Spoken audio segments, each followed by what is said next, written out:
Você pode tomar o seu assento aí? Que a graça e a paz do nosso Senhor Jesus Cristo esteja sobre a sua vida nessa manhã. Amanhã que nós vamos ceiar, participar da ceia do Senhor, nos alegrar na presença do nosso Deus. Se você trouxe a sua Bíblia, e eu espero que você tenha trazido ela, você pode abrir comigo em Neemias, capítulo 8. Neemias 8, verso 13. Aí é bem importante que hoje, mais do que nos outros domingos, você fique com a sua Bíblia aberta, porque nós não vamos ter projeção lá. Então, para que você acompanhe os textos que a gente vai ler, é importante que você tenha a sua Bíblia aí. Neemias, no capítulo 8, no versículo 13. Hoje nós temos nosso culto de ceia, depois nós vamos ter um almoço aqui também, abençoado. Mas eu quero pedir que a gente não se distraia aqui por enquanto, né? Enquanto a palavra está sendo pregada, quando a gente for ceiar, que a gente se atente a tudo que vai ser ensinado. E depois a gente vai ter bastante tempo para conversar, para dar risada e para fazer o que precisa ser feito. Neemias, no capítulo 8.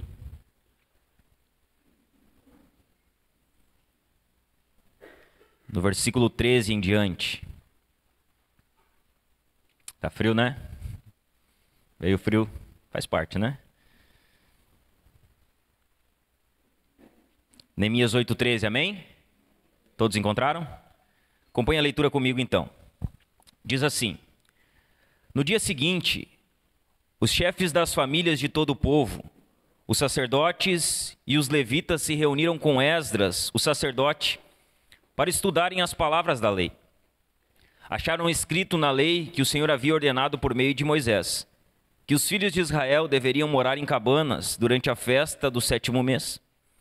Assim publicaram e anunciaram em todas as suas cidades e em Jerusalém, dizendo: Saiam para os montes e tragam ramos de oliveiras, ramos de zambujeiros, ramos de murtas, ramos de palmeiras e ramos de árvores frondosas, para fazer cabanas, conforme como está escrito. Se atente a isso. Como está escrito. O povo saiu e trouxeram os ramos e fizeram para si cabanas, cada um no seu terraço e nos seus pátios, nos átrios da casa de Deus, na praça do Portão das Águas e na praça do Portão de Efraim. Toda a congregação dos que tinham voltado do cativeiro fez cabanas e morou nelas, porque os filhos de Israel nunca haviam feito isto, desde os dias de Josué, filho de Num, até aquele dia. E todos estavam muito alegres. O livro da lei de Deus foi lido diariamente, desde o primeiro até o último dia da festa. E celebraram a festa durante 7 dias. No 8º dia, houve uma reunião solene, conforme estava ordenado na lei. Amém? Amém? Então hoje nós vamos encerrar o capítulo 8 de Neemias. E o tema da nossa mensagem hoje é 2 palavras: conhecer e obedecer. Ou conhecimento e obediência. O que nós falamos no último domingo, no início do capítulo 8? Nós falamos sobre a pregação que traz crescimento espiritual. E aí o que nós vimos lá? Nós vimos que o povo se reuniu e pediu que Esdras trouxesse a lei. Esdras trouxe a lei. Esdras abriu a lei e começou a pregar e ensinar a lei para o povo. Nós vimos lá que eles ficaram do início da manhã até o meio-dia ouvindo Esdras ensinar, ouvindo a pregação de Esdras. Esdras bota um púlpito de madeira, ele abre o livro da lei de Deus naquele púlpito e ele começa a pregar. Durante 6 horas, 7 horas, um culto grande, um culto extenso com muita pregação. E o texto nos diz que eles ouviam atentamente tudo que Esdras falava e ensinava. E aí nós vimos lá a pregação que ela traz crescimento espiritual para as nossas vidas. Ela tinha 3 pontos. Ela coloca a palavra de Deus como suprema, ela coloca a palavra de Deus como primazia e ela transforma as nossas vidas. Nós aprendemos o quanto é importante a gente saber sobre pregação. E que pregação não é algo apenas do pastor, mas algo que a igreja precisa conhecer para analisar se está ouvindo a pregação da palavra ou se está ouvindo qualquer outra coisa que não é a pregação da palavra. Veja bem, eles ficaram durante 7 horas ouvindo a pregação, ouvindo o ensino. A Bíblia diz que quando Esdras termina de falar, eles começam a chorar por causa dos seus pecados. eles se comovem com aquilo. A pregação alcança a mente deles, as emoções deles, os desejos deles. Eles começam a chorar. Esdras, junto com Neemias e mais alguns homens, repreende eles porque era tempo de festa. E na lei de Deus dizia que no tempo da festa não era tempo de choro. Então eles se alegram após isso. Veja bem, Esdras pregou 7 horas, um dia inteiro de culto. Eles tiveram 7 horas de pregação, o resto do dia de celebração. E sabe o que acontece? Nós vamos ver na continuidade do texto que a pregação de Esdras desperta o povo. Eles ouvem a pregação e são despertados. Quando a pregação acontece, eles têm convicção dos seus pecados. Eles começam a se arrepender. Depois eles se alegram, porque eles entendem que aquele era um tempo de festa. Sabe o que acontece? Eles continuam querendo conhecer mais da lei de Deus. A pregação de Esdras despertou o povo. Ele havia pregado por cerca de 6 horas. E como eu falei, o povo se manteve estático. Durante 6 horas, com o livro da lei aberto, o povo estava com os ouvidos atentos e não se mexia, ouvindo o ensino de Esdras. Após 6 horas, eles permaneceram no mesmo lugar. Aí Esdras prega 6 horas. Eles celebram o resto do dia. Poderia acabar aquele dia de celebração e o povo poderia pensar assim: ok, já fiquei 6 horas escutando a pregação, já ouvi o suficiente, já ouvi tudo que eu precisava ouvir, vou para minha casa e vou seguir a minha vida. A pregação foi longa. Esdras pregou muito tempo. Eles poderiam pensar que tinham ouvido o suficiente, que Esdras já tinha ensinado o suficiente. Veja bem, irmãos, muitas pessoas elas pensam assim. Elas têm o pensamento de que, poxa, fui no culto ontem. O pastor pregou por 1h30. Ah, que pregação mais extensa. Hoje é segunda-feira. Hoje eu tenho que seguir minha vida. Hoje eu tenho minhas coisas para fazer. O pastor já pregou tanto, já falou tanto sobre a palavra de Deus ontem. Agora eu preciso seguir a minha vida. Veja bem, irmãos, a maioria dos cristãos na segunda-feira esqueceu o que foi pregado no domingo. A maioria dos cristãos começa a segunda-feira, elas esqueceram do culto. Elas esqueceram da pregação, elas esqueceram de tudo que foi ensinado. Quando nós olhamos para o livro de Neemias, no capítulo 8, não é isso que acontece. Veja bem, o domingo deles era o sábado. O sábado era o dia que eles tinham separado para o Senhor. Eles haviam tido um dia inteiro de celebração e ensino. Eles poderiam pensar que já tinham ouvido tudo. Sabe o que nós vemos? Nós vemos que o que acontece na verdade é totalmente o contrário. Quando o culto deles acaba, eles no outro dia, sabe o que eles querem? Continuar ouvindo e aprendendo sobre as Escrituras. Acabou aquele culto de 6 horas. Acabou todo aquele tempo de pregação e de culto, de celebração. Acabou o dia. Vira o dia. No outro dia, o que eles querem? Eles querem continuar aprendendo sobre a palavra. Eles querem continuar conhecendo sobre o que estava escrito na palavra de Deus. 2 coisas vão nos chamar a atenção nesse texto e vão ficar bem claras. O que vai ficar claro aqui? Que eles querem conhecer e que eles se preocupam em obedecer o que conhecem. Então o texto pode ser dividido em 2 pontos: conhecimento e obediência. Conhecer e obedecer. Veja bem, irmãos, a busca pelo conhecimento e a palavra e a obediência à palavra de Deus estão claras aqui. E talvez essa seja a nossa maior luta. Qual talvez seja a nossa maior dificuldade? Obedecer aquilo que já conhecemos. Se eu perguntasse para você aqui, quantos em alguma medida conhecem a palavra de Deus? Quantos? Estenda a sua mão assim: pastor, conhece em uma medida boa já a palavra de Deus. Eu sei o que devo fazer, o que não devo fazer. Se eu perguntasse para você, você tem tido facilidade de praticar e obedecer? Ou você tem tido dificuldade de obedecer o que está escrito? Essa é a nossa luta, irmãos. A nossa luta é por obedecer aquilo que nós conhecemos. É por fazer aquilo que já está escrito. Esse talvez seja um dos nossos maiores desafios. Conhecer a palavra de Deus e obedecer a palavra de Deus. O que é importante a gente lembrar aqui é que essas 2 coisas não podem andar separadas. Conhecimento e obediência não podem andar separados. Conhecimento e obediência, na verdade, eles andam de mãos dadas. São coisas que caminham juntos. Nós precisamos conhecer e precisamos obedecer. Nós precisamos buscar o conhecimento, mas nos dedicar à obediência sobre aquilo que já conhecemos. O que sabemos e o que praticamos deve vir junto. Então veja bem, nós temos uma ênfase aqui, nós ficamos batendo. Você precisa conhecer, você precisa ler a Bíblia, você precisa saber o que está escrito. E isso é muito importante. O conhecimento é de extrema importância. Só que o conhecimento sem a obediência não serve para nada. É só informação.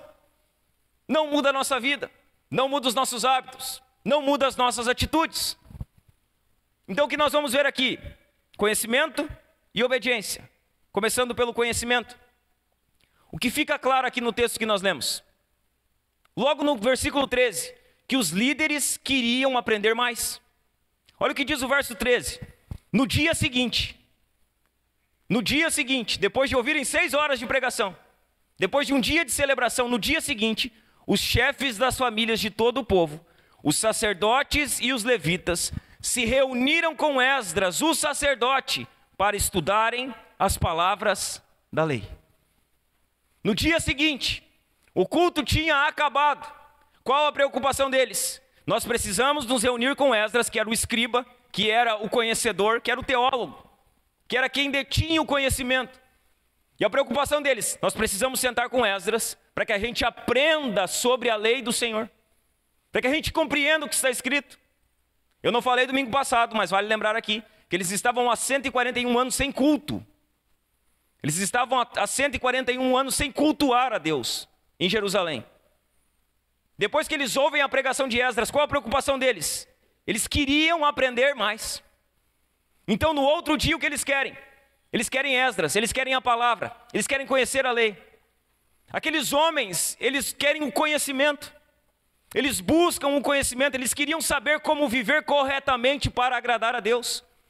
Veja bem, sabe como a gente vive corretamente para agradar a Deus? Conhecendo o que Deus deixou na sua palavra para nós. A gente fica tentando agradar a Deus da nossa maneira. E nós não agradamos a Deus da nossa maneira. Nós agradamos a Deus da maneira de Deus, obedecendo a sua palavra. Aqueles homens queriam conhecer, eles queriam aprender mais. Eles queriam saber como viver para agradar a Deus. Depois de um dia de trabalho com muitas pessoas, imagina Esdras pregando 6, 7 horas. Ele está lá, cansativo, irmãos. É cansativo pregar, as pessoas acham que não, mas pregar cansa. Tu imagina pregar 7 horas. 7 horas ele está lá ensinando muitas pessoas. O que Esdras vai fazer no outro dia? Fazer um grupo de estudo bíblico aqui. Vamos montar um grupo de estudo bíblico. Esdras, que é aquele homem preocupado com a palavra de Deus, que deu primazia para a palavra de Deus, ele agora está promovendo um grupo de estudo bíblico para aqueles que desejassem conhecer, tivessem a oportunidade de conhecer mais a Deus, de conhecer melhor o que estava escrito na palavra de Deus. Esdras monta um grupo, vamos estudar, vamos conhecer. Esdras dá a oportunidade para que aqueles homens cresçam no conhecimento. Aqueles homens, irmãos, os líderes, os chefes do povo, eles entenderam que precisavam aprender mais sobre as Escrituras. Então o que a gente está falando ali, o que a gente está vendo no texto, que são homens que estão buscando conhecimento.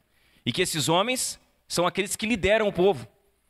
São aqueles que estão na linha de frente. E o que esses homens querem, o que eles entendem? Nós precisamos conhecer mais, para que a gente lidere de modo que agrade a Deus. Então nós homens precisamos querer conhecer mais a Deus, porque nós lideramos as nossas casas. Nós lideramos as nossas famílias. De que maneira nós vamos liderar o nosso casamento, a vida da nossa esposa, a vida dos nossos filhos, espiritualmente, se nós não conhecemos o que Deus deseja para nós? Aqueles homens queriam conhecer, eles entenderam que precisavam conhecer mais as Escrituras. O que está acontecendo aqui no capítulo 8? Um grande reavivamento. O povo está sendo despertado. Está havendo um grande reavivamento. E por que está havendo um reavivamento? Porque a palavra de Deus foi pregada. Eles pregaram a palavra. O povo foi reavivado por aquilo. O povo foi despertado como resultado da pregação de Esdras. Esdras prega, o povo é reavivado, é despertado espiritualmente. O que aqueles homens entendem então? É que aquilo não poderia ser algo de apenas um momento. Veja bem, eles foram despertados, eles foram reavivados. Eles vieram para um culto de fogo, sabe aquele culto de fogo, poder e glória, unção? Eles vieram, receberam, ouviram a pregação, eles choraram, se arrependeram, se alegraram, um culto poderoso. O que eles entendem? Que aquilo não poderia parar no culto de domingo, que aquilo não poderia ser uma situação que eles vivem em um momento, que aquilo não poderia ser apenas um acontecimento de um culto aleatório.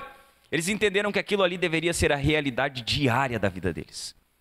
Que aquele reavivamento que estava acontecendo por meio da palavra não era uma ocasião excepcional, era algo que estava à disposição deles diariamente. Veja bem, viver uma vida avivada está à nossa disposição diariamente. E quem decide viver essa vida somos nós. Somos nós que decidimos se nós queremos viver uma vida reavivada, cheia do Espírito, cheia da palavra. Nós podemos ir no culto, cantar ao Senhor, ouvir a pregação, nos alegrar na presença de Deus e ir para casa. E achar que essa experiência é apenas para o culto. Podemos ou não podemos? Podemos. Não deveríamos. Aqueles homens entendem isso. Que o reavivamento, que uma vida espiritual acesa, não é algo que nós vivemos por apenas um momento. Algo que passa rapidamente. Eles entendem que aquela era a realidade deles. Veja bem, eles estavam posicionados. Eles estavam posicionados. Eles sabiam o que eles queriam. Veja bem, eles não estavam atrás das palavras de qualquer pessoa. Você prestou atenção no verso 13? Diz que eles se reuniram com Esdras, o sacerdote, para estudar as palavras da lei. Eles não queriam qualquer palavra. Eles não queriam qualquer coisa. Eles estavam atrás da palavra de Deus. Esse era o anseio deles. Esdras, nós queremos a palavra de Deus, nos ensina a palavra de Deus. Esclarece as nossas dúvidas, Esdras. Nós não compreendemos muita coisa ela é confusa para nós. Então eles vão atrás de Esdras, se posicionam atrás da palavra de Deus, não atrás da palavra de qualquer profeta. Eles não queriam qualquer palavra, irmãos. Eles não queriam qualquer ensinamento, eles queriam as palavras do Senhor. Eles queriam a Bíblia.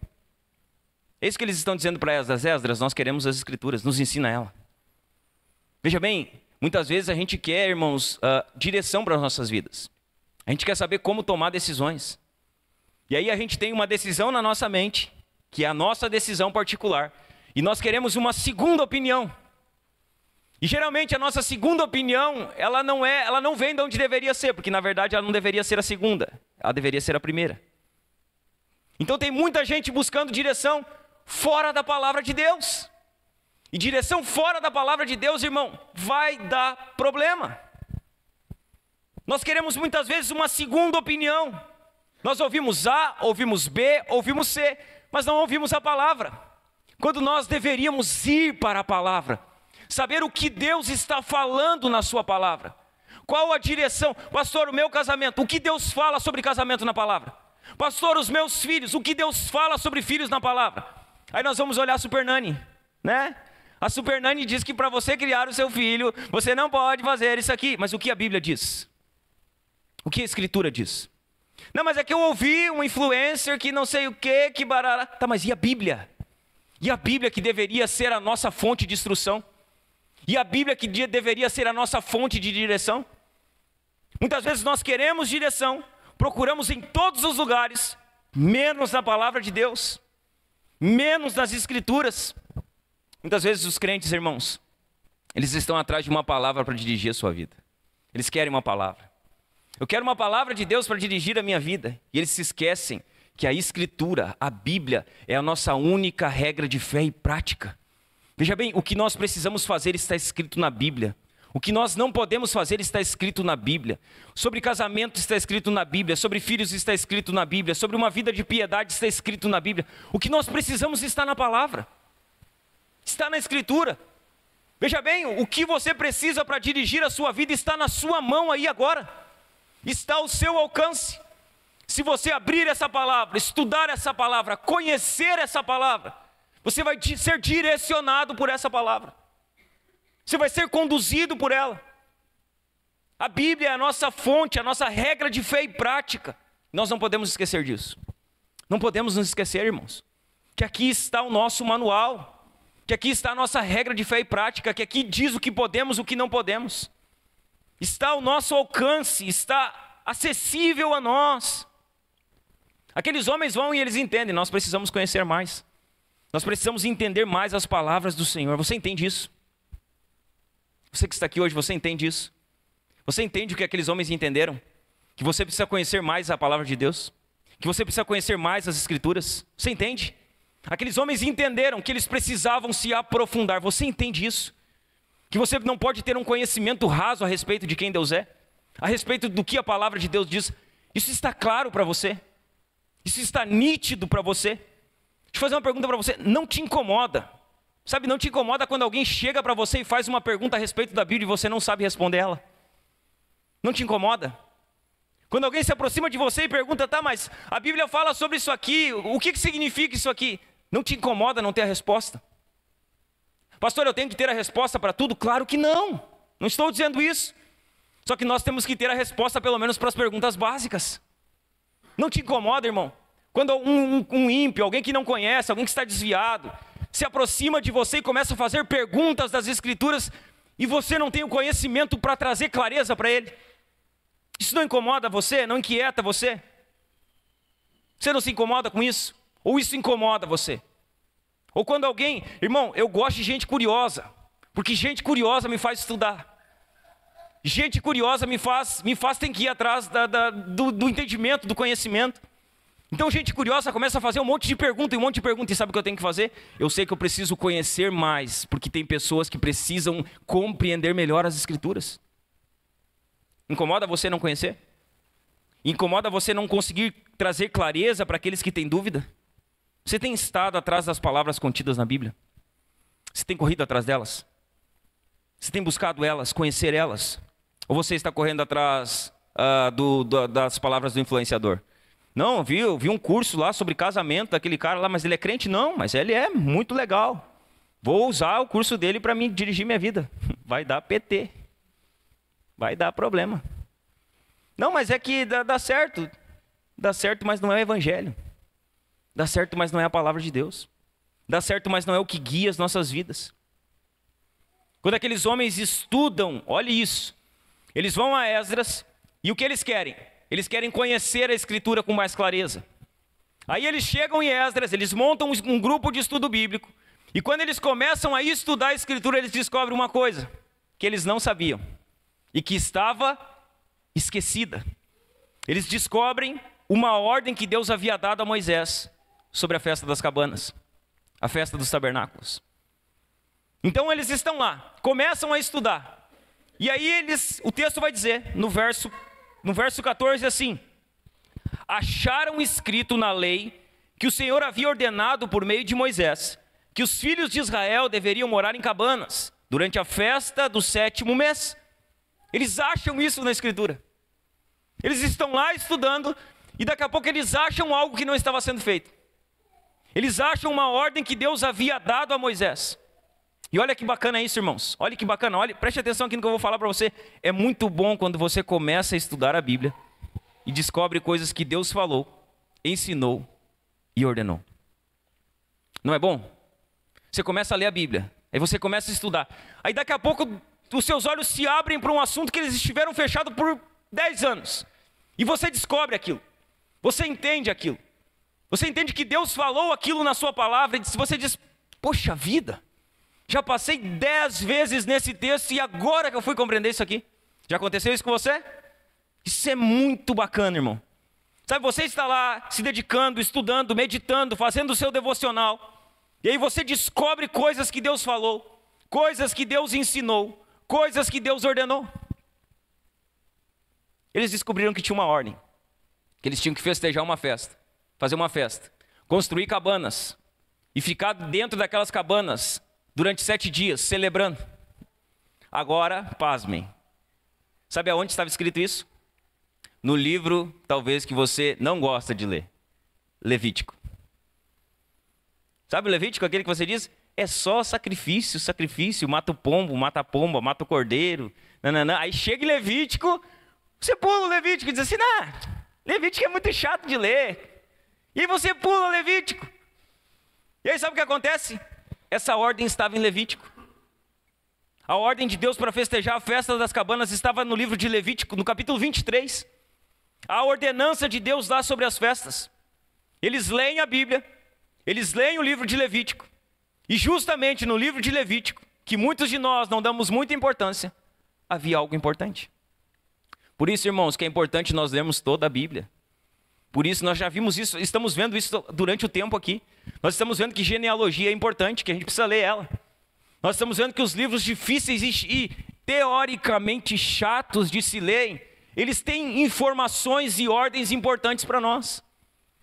Eles encontram algo em Levítico. Nós não podemos nos esquecer que toda a Bíblia é inspirada, que toda ela é, de Gênesis a Apocalipse. Sabe por que eles compreendem uma ordem de Deus em Levítico? Sabe por quê? Sabe por que eles entendem que tinha uma ordem lá? Porque eles leram Levítico. Eles abriram o livro de Levítico e leram o livro de Levítico. Eles se preocuparam em estudar o livro de Levítico. Eles se preocuparam com aquilo. Havia muitas práticas que tinham caído no esquecimento do povo. Muitas delas. Veja bem, se você observar o Antigo Testamento, Deus ele dá diversas ordenanças. Se você lê ele, você vai ver que o povo não praticava elas. Por exemplo, a festa da Páscoa. A Páscoa era uma celebração central do povo de Deus no Antigo Testamento. Você não vai encontrar o povo de Deus celebrando muito a Páscoa. Na verdade, serão poucas vezes que você verá. Quando você olha para a festa dos tabernáculos, era uma ordem. Sabe o que nós vemos? Que essa festa estava esquecida. Que essa celebração tinha sido deixada de lado.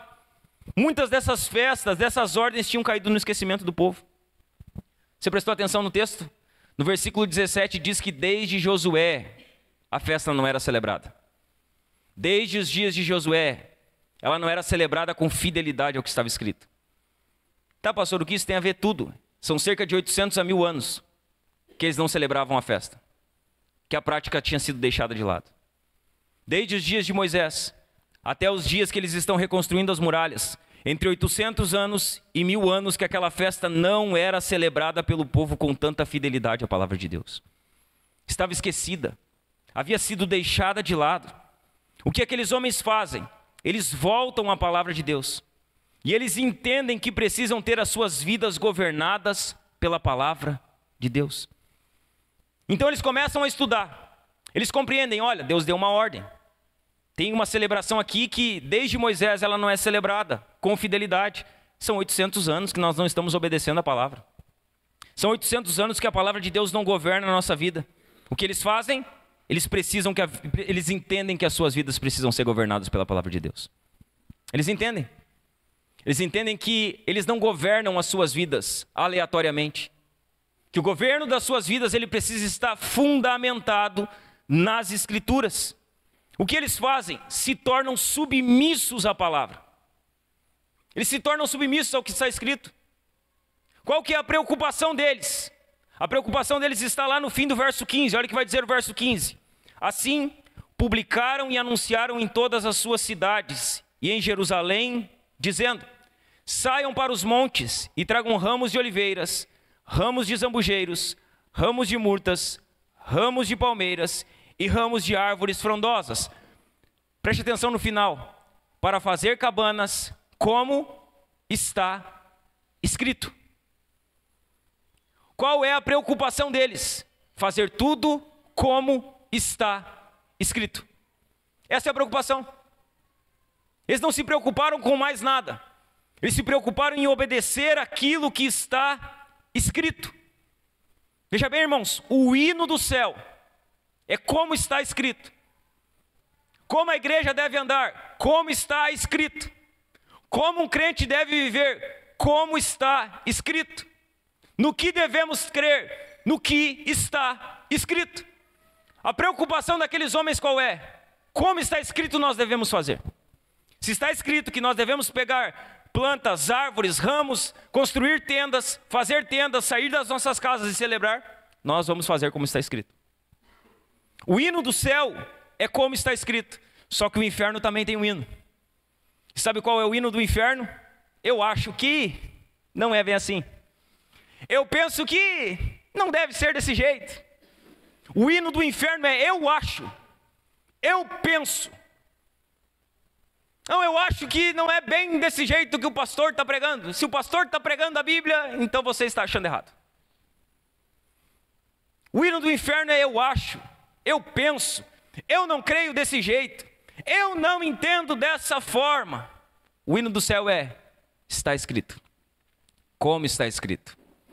O que nós vamos fazer? Nós vamos fazer o que está escrito. Essa era a preocupação daqueles homens. Quando nós olhamos para as nossas vidas, preste atenção, hoje é culto de ceia. Você olha para essa expressão assim, como está escrito, sabe? Está escrito, como está escrito. O quanto essa expressão está presente na sua vida hoje? O quanto ela está presente? O quanto o está escrito está presente na sua vida? Quando um colega seu de trabalho vem falar com você, homem, e aí ele começa com conversas aleatórias, conversas que não edificam em nada. Você entra na conversa dele, ou você diz: ei, meu irmão, sou crente, e na Bíblia que eu creio, está escrito assim, que o homem não deve trair a sua esposa. Na Bíblia que eu creio, está assim, o homem não deve mentir. O quanto essa expressão domina a sua vida? Você, mulher, o quanto está escrito está presente na sua vida, o quanto isso domina o seu coração, o quanto isso domina as suas conversas. Quando alguém de uma religião aleatória, ou alguém com entendimento distorcido, ele vem para você e ele tenta transmitir para você aquilo que ele crê, como você reage? Dizendo: meu irmão, a sua opinião não importa muito, mas na palavra de Deus está escrito. Na Bíblia está escrito. Tem um telefone tocando aí, irmãos. É a dona Tereza?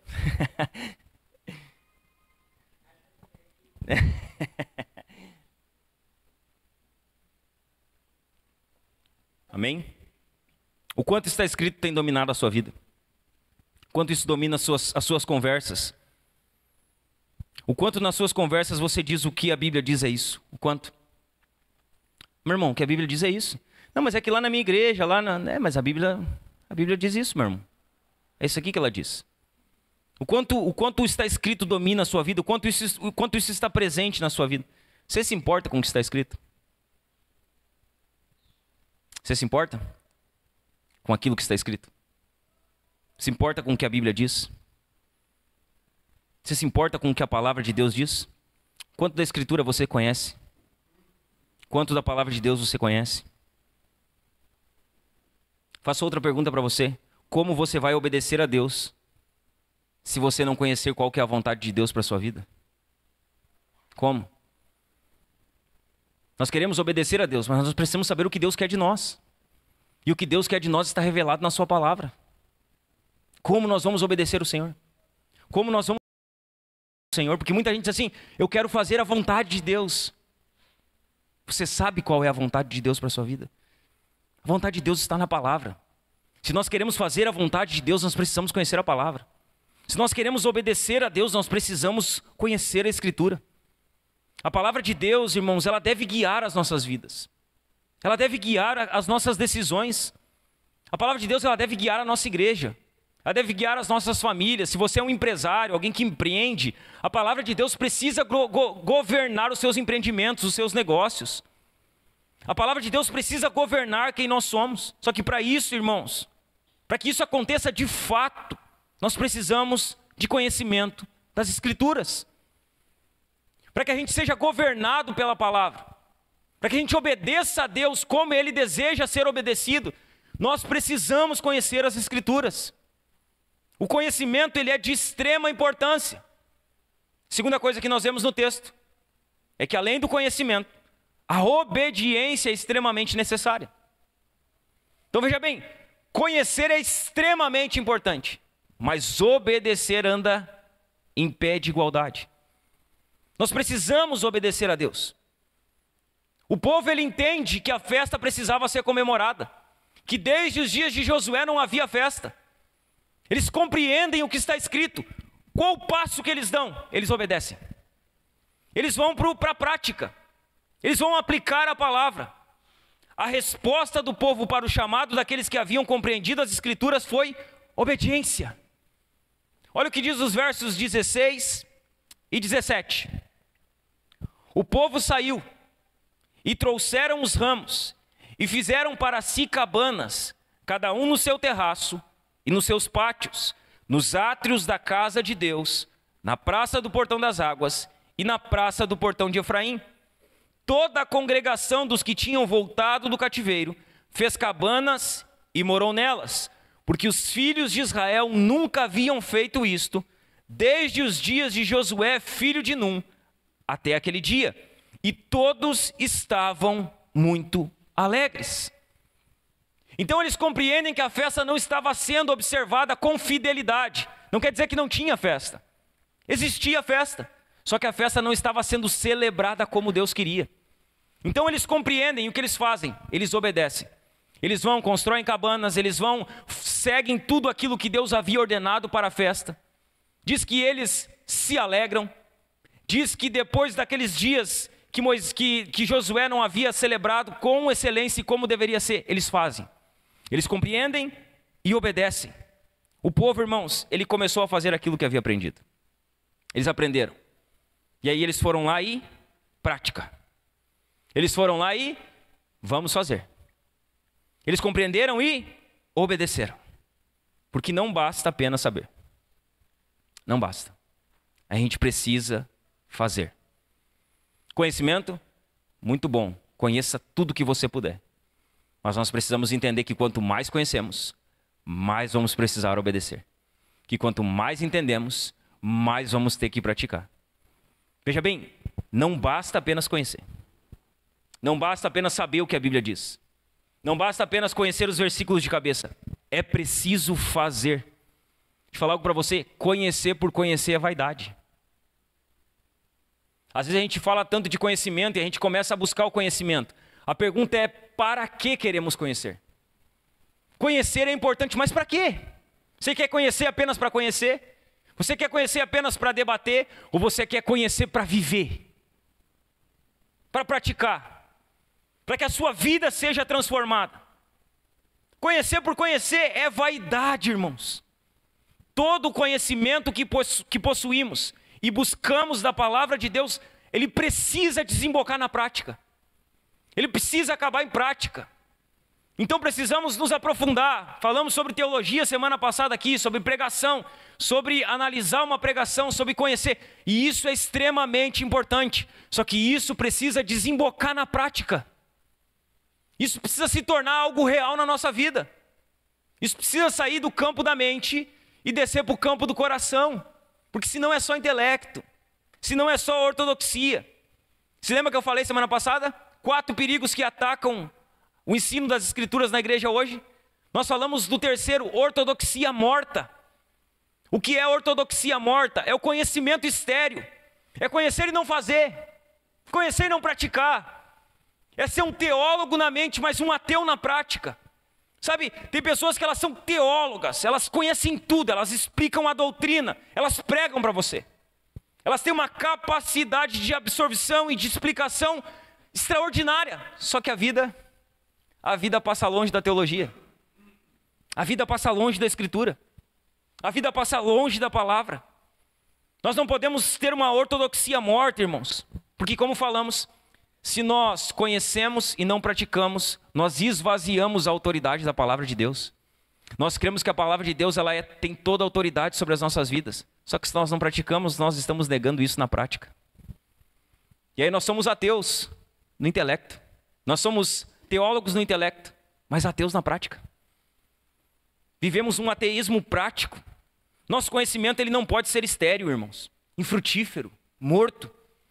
Nós não podemos ter esse tipo de conhecimento que não frutifica em nada, que não gera nada, que está morto. Nós precisamos seguir o que Tiago vai dizer lá na sua carta. Tiago capítulo 1, no verso 22 ao verso 25, Tiago diz assim, você conhece o texto, mas eu vou reforçar ele para você. Tiago 1, 22, 25 diz assim, sejam praticantes da palavra, e não somente ouvintes, enganando a vocês mesmos. Porque se alguém é ouvinte da palavra e não praticante, assemelha-se àquele que contempla o seu rosto natural no espelho, pois contempla a si mesmo, se retira e logo esquece como era a sua aparência. Mas aquele que atenta bem para a lei perfeita, lei da liberdade, e nela persevera, não sendo ouvinte que logo se esquece, mas operoso praticante, esse será bem-aventurado no que realizar. Olha o que Tiago está chamando a nossa atenção. Ele está chamando a nossa atenção para o que os homens entenderam em Neemias. Que conhecer sem praticar não tem valor algum. Que nós precisamos não apenas ouvir, não apenas conhecer, mas praticar. Porque senão nós somos que nem um homem que ele vai na frente do espelho, ele se olha e ele vai e volta, né? Ele sai. Daqui 2 minutos ele tem que voltar para frente do espelho porque ele se esqueceu como ele estava. Você faz isso quando você vai se arrumar para vir para o culto? Ah, para que não. Você vai lá, maquiagem, você vai ver de cabelo. Aí você, tá, legal. Aí você vai lá, dá uma volta, aí você volta para frente do espelho, né? Porque você se esqueceu da sua aparência. Você se esqueceu de como você estava. Quem ouve e não pratica é assim. Se esquece que é pecador. Se esquece que precisa da graça de Deus. Se esquece que precisa da misericórdia do Senhor. Mas Tiago diz que aquele que é operoso praticante será bem-aventurado. Veja bem, irmãos, não basta que a gente seja apenas ouvinte, a gente precisa praticar. Sabe qual é o grande problema? É que muitas vezes, eu faço esse trabalho constante, irmãos, há mais ou menos 6, 7 anos. Você vai conversar com pessoas, você vai aconselhar pessoas, você vai confrontar pessoas nos seus pecados. Você senta com elas e geralmente você não vai falar de si e das suas experiências. Você vai dizer, meu irmão, a Bíblia diz que isso aqui é pecado. Meu irmão, a Bíblia diz que você deve fazer assim. Sabe qual a resposta que as pessoas geralmente dão quando são ensinadas ou confrontadas? Eu já sei disso, pastor. Eu já sei disso. Conheço tudo isso aí que está me falando. Eu sei que lá no livro tal, capítulo tal, diz assim. Eu já sei disso. Eu já sei que é assim que eu tenho que fazer. Eu já sei que essa é a vida que eu tenho que levar. A questão é, se você sabe por que você não faz. Se você sabe por que você não pratica. Sabe por que você não pratica? Porque na verdade você não sabe ainda. Porque se você soubesse, você praticava. Então é comum as pessoas dizerem, não, eu sei, já sei de tudo isso que tu vai me dizer.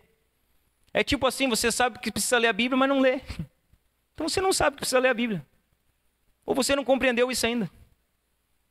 Não, mas eu sei que eu preciso ler a Bíblia. A questão não é se você sabe. A questão é se você está fazendo. Não, eu sei que eu tenho que tratar a minha esposa assim. A questão não é se você sabe. É se você está tratando ela como a Bíblia diz. Ah, eu sei que eu tenho que me importar com uma mulher assim, assim, assim. Não, a questão não é se você sabe. É se você está praticando isso. Que saber, irmão, até o diabo sabe. E ele é o diabo. E não deixou de ser o diabo por saber o que sabe. A questão é, estamos fazendo? Estamos praticando? Estamos nos dedicando para fazer o que sabemos? A Bíblia, irmãos, ela não é um livro como qualquer outro. A Bíblia não é um livro de informação. A Bíblia não é um livro que diz assim, eu preciso de algumas informações sobre isso. Não. A Bíblia não é um livro de informação. A Bíblia é um livro para a nossa transformação. Essa é a finalidade da Bíblia. Não é nos informar, mas é nos transformar. Quanto mais conhecemos e mais praticamos, mais somos transformados. O problema é que nós achamos que a Bíblia é um livro de receita. Nós vamos lá e queremos uma receita. Qual a receita para mim fazer isso? A Bíblia não está aqui para nos informar, mas para nos transformar. E se ela não está nos transformando, nós não estamos lendo ela corretamente. Não estamos estudando ela corretamente. Ou talvez nem estamos lendo ela. Não, pastor, mas eu leio a Bíblia e eu não sou transformado. Tenha certeza que o problema não está na Bíblia. Absoluta. O problema está em nós. No nosso coração, que muitas vezes é duro para aquilo que a palavra de Deus ensina. A Bíblia não é uma fonte de informação apenas, ela é para a nossa transformação.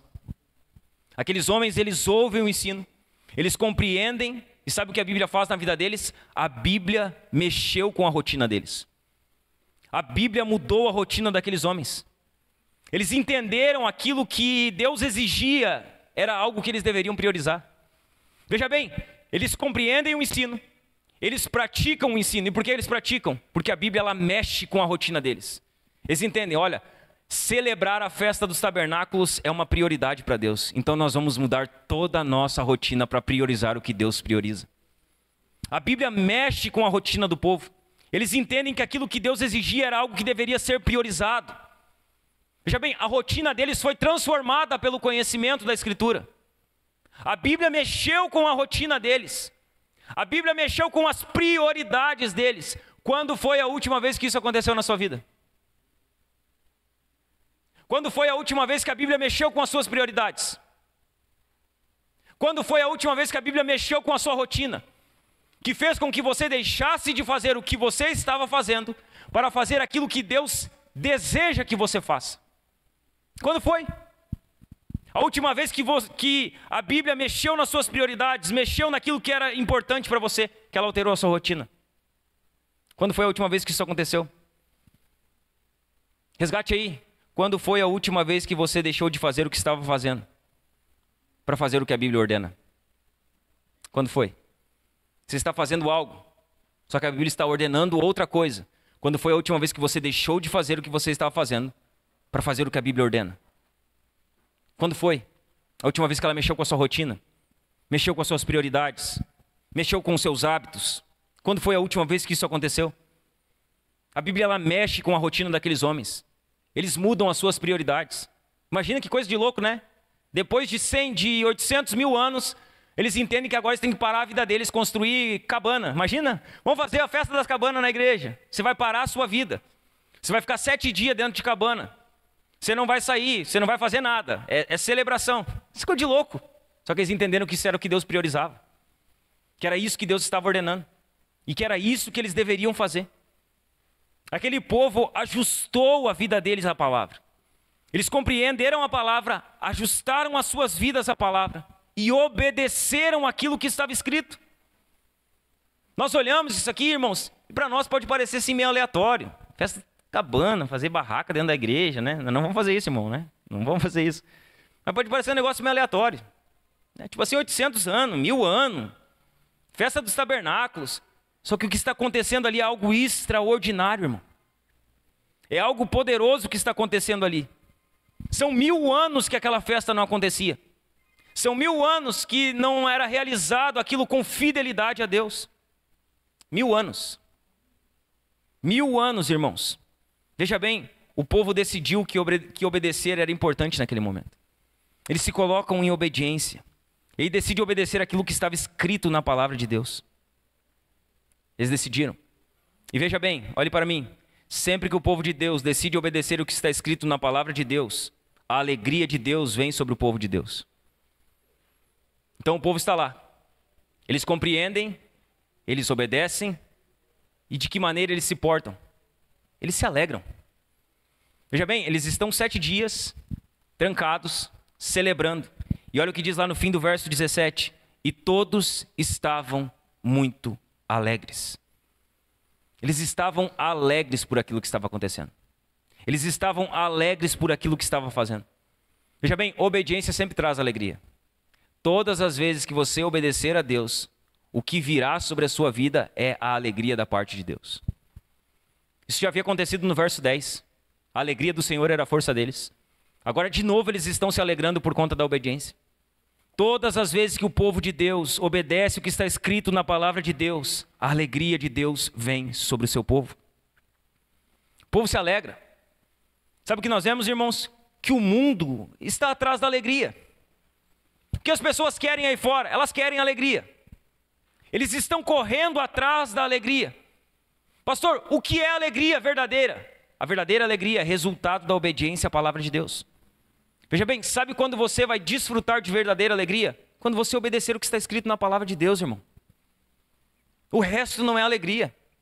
O resto é uma falsa paz, é uma alegria enganosa. A alegria do mundo, ela é temporária. Ela é artificial. E quando ela passa, o que acontece com essa alegria, que ela é artificial, que ela é temporária? Quando ela vai embora, como as pessoas ficam? Mais fracas. Elas ficam ainda mais vazias. E elas precisam de novo encontrar algo para preencher aquele vazio delas. Então vão para o álcool, vão para as drogas, vão para a prostituição, vão para algo que possa satisfazer a alegria e o coração delas momentaneamente. Falsa alegria. Uma alegria artificial. Uma alegria que quando termina, as pessoas estão mais fracas e mais vazias. Deixa eu falar algo para você, irmãos. O pecado entristece. O pecado adoece. E o pecado cansa. O pecado sempre faz isso. O pecado sempre vai trazer tristeza, sempre vai trazer dor e sempre vai trazer cansaço. E talvez hoje você entrou aqui assim. Talvez hoje você está sentado assim, aqui nesse estado. Triste, doente e cansado. por causa do pecado. Porque você se rendeu a uma vida de pecado. Talvez essa seja a sua condição. Pastor, o que eu faço? Confesse. Se você quer sair dessa vida que você se encontra, confesse o pecado, irmão. Abandone o pecado. Jogue isso nos pés de Jesus. Essa vida que você acha que é vida, ela vai acabar matando você. Se você tem vivido em pecado, confesse ele ao Senhor. Se arrependa. Hoje, que é culto de ceia. Hoje é dia de todo mundo se arrepender. Então se arrependa. Confesse o seu pecado a Deus e seja restaurado por Ele. Jesus pode restaurar você, irmão. Independente da sua condição. Independente de como está o seu coração. Basta você se arrepender. Lançar o seu pecado diante de Jesus. Aqueles homens, eles estavam tão tocados pela palavra do Senhor, que eles ficaram 7 dias, irmãos. Durante 7 dias da festa, eles estão lá lendo o livro da lei. 7 dias. Olha o que diz o verso 18. Diz assim: o livro da lei de Deus foi lido diariamente, desde o primeiro até o último dia da festa. E celebraram a festa durante 7 dias. No 8º dia, houve uma reunião solene, conforme estava ordenado na lei. Eles foram tão tocados pela palavra que eles, depois de ouvirem uma pregação de 7 horas, eles ficam 7 dias, todos os dias, abrindo a Bíblia, lendo a Escritura, conhecendo a lei de Deus. Durante 7 dias, Esdras continuou explicando a palavra de Deus para eles. Imagina, 7 dias, estão lá incessantemente, querendo conhecer. Depois desses 7 dias, o que acontece? Eles encerram a festa das cabanas, a festa dos tabernáculos, com uma reunião solene. Veja bem, eles estavam reunidos há 7 dias como igreja. O que está acontecendo lá? Eles estão reunidos há 7 dias como igreja. Como eles terminam a festa das cabanas? Com um culto solene, com uma reunião solene. Eles estão lá 7 dias, reunidos como igreja. Eles encerram a festa com um culto, como igreja. E aí nós olhamos para Jesus e o que nós vemos? Que Jesus deu a sua vida pela igreja. E aí nós vemos e olhamos para o diabo. E o que o diabo quer? Que você desvalorize a igreja. É isso que o diabo quer. Que você não dê valor à igreja. Que você dê valor a tudo. Que tudo seja prioridade na sua vida, menos a igreja. É isso que o diabo quer. O diabo quer que você trate a igreja como qualquer coisa. Jesus morreu pela igreja, irmão. Jesus morreu pela sua igreja. Eles estavam reunidos como igreja. O diabo quer que você desvalorize a igreja. Preste atenção no que eu vou falar para você aqui. Tem 5 coisas que o diabo quer que você pense a respeito da igreja. 5 coisas que o diabo deseja que você pense sobre a igreja. Primeira delas, a primeira coisa que o diabo deseja que você pense sobre a igreja é que a igreja é chata. É que estar na igreja é uma coisa chata. É que vir ao culto é algo enfadonho e cansativo demais. O diabo quer que você pense isso. O diabo quer que você olhe para a igreja e diga assim: culto é muito chato. Esse negócio de igreja é muito chato. Ele quer que você pense que estar aqui é algo entediante. É algo que... eu estou entediado aqui. Mais uma vez eu tenho que estar lá. Talvez você acordou assim de manhã, irmão. Sabe? Nesse frio, domingo de manhã. Talvez você acordou pensando: mais uma vez eu tenho que estar lá. Mais uma vez eu tenho que ir para o culto. Mais uma vez eu tenho que ir lá fazer o meu papel na igreja. Falar para você, se você pensa que você tem que estar aqui mais uma vez, você está com o seu coração totalmente distante do Senhor. Estar aqui não pode ser uma obrigação para nenhum de nós. Estar aqui não pode ser algo que estamos fazendo por obrigação.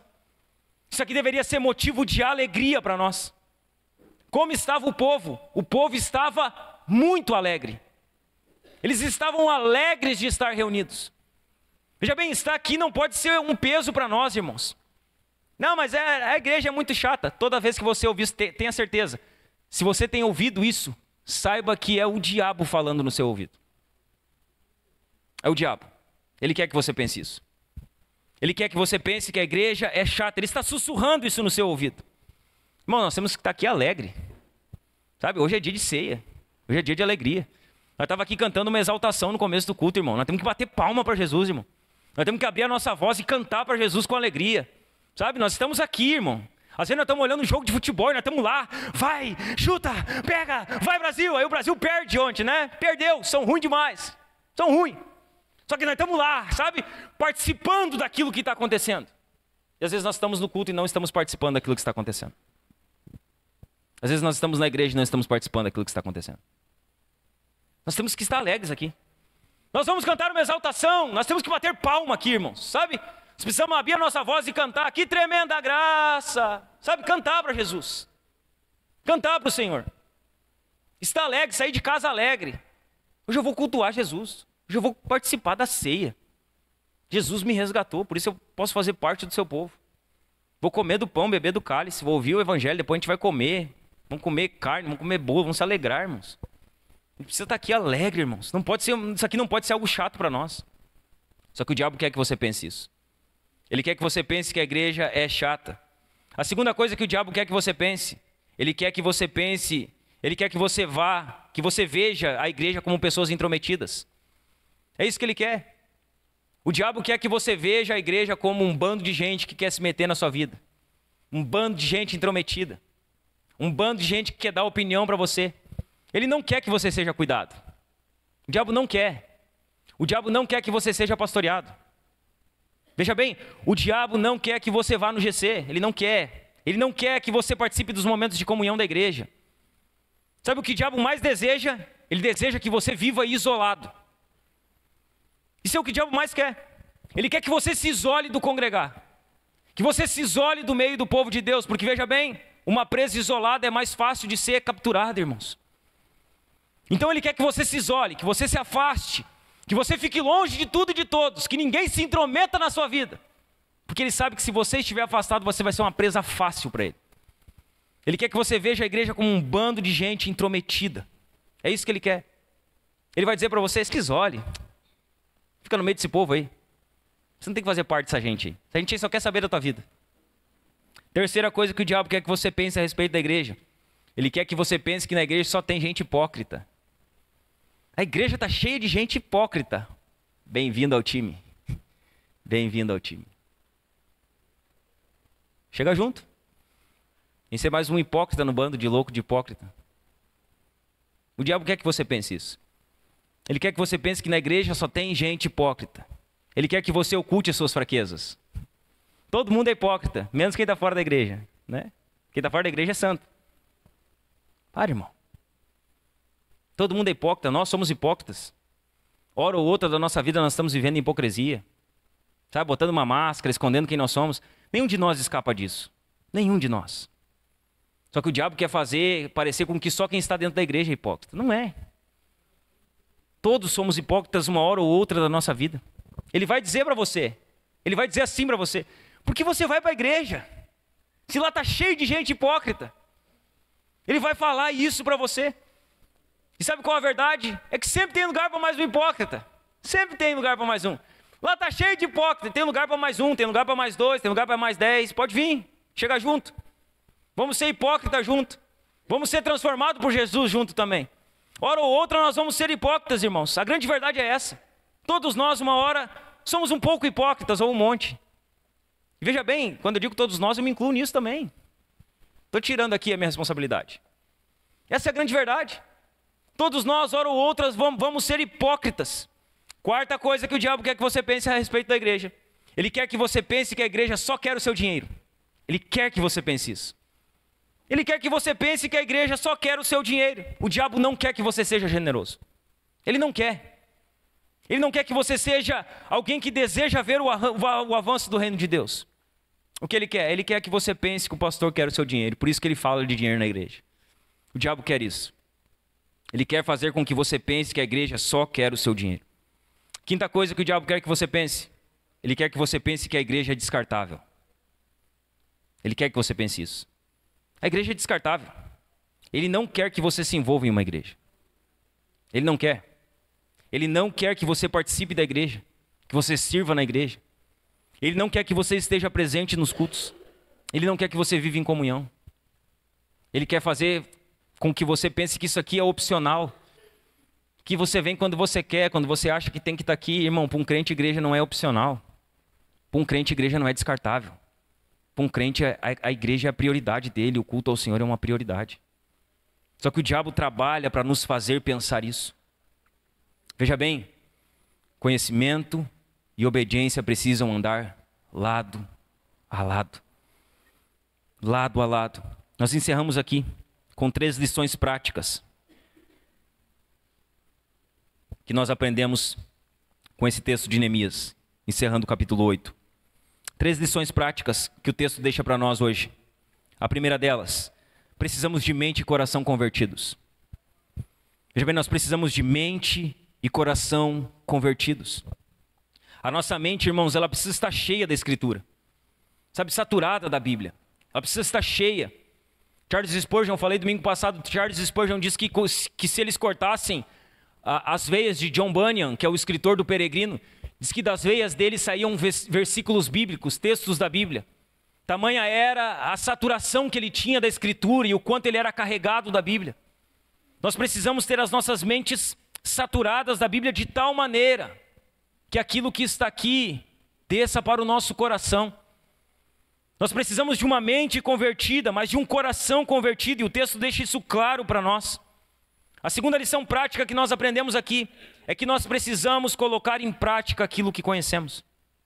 Precisamos praticar, irmãos. Pastor, é fácil praticar? Não é. A gente sabe que não é, irmãos.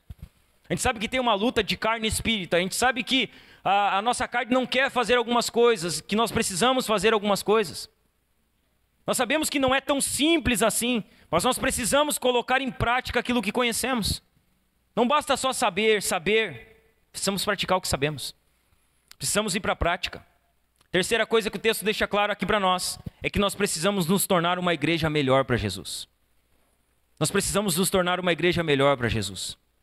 Olhe para mim, igreja, você que congrega aqui. Nós precisamos amar mais Jesus aqui na nossa igreja. Nós precisamos amar mais o Senhor. Ser uma igreja que ama mais Jesus. Sabe, uma igreja que se esforça mais para Jesus, não para o pastor, para Jesus, irmãos. Uma igreja que ama mais Jesus, que se esforça mais para Jesus. Uma igreja que vem e dá um culto de excelência. Sabe, culto é excelência, irmãos. E às vezes a gente parece meio chato, né?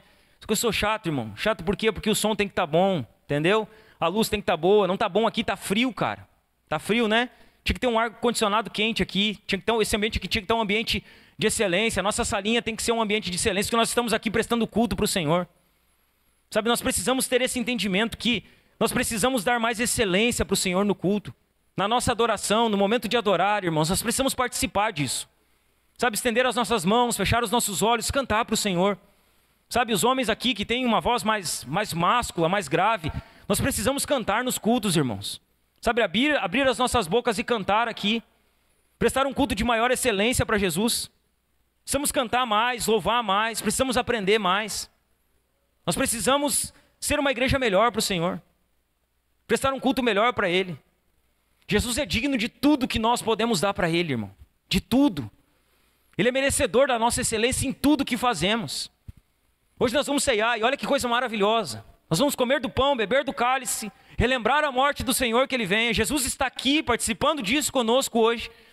Nós estamos aqui porque Ele nos resgatou da maldição da lei. Comprou-nos com seu sangue. Como nós não vamos dar excelência para esse Jesus que deu tudo o que tinha por nós, irmãos? Sabe, precisamos ser uma igreja melhor para o Senhor. Hoje nós precisamos ceiar aqui com o coração quebrantado, arrependido, com lágrimas nos olhos por conta dos nossos pecados, mas com o coração alegre por poder fazer parte do povo de Deus, irmãos. E é isso que nós vamos fazer hoje. Mas que nós possamos sair daqui. E amanhã, segunda-feira, nos preocupar em como eu posso conhecer mais a Deus. Como eu posso obedecer mais a palavra de Deus. Eu quero praticar, eu quero obedecer, eu quero viver isso na minha vida diariamente. Amém, meus irmãos? Amém? Vamos nos colocar de pé?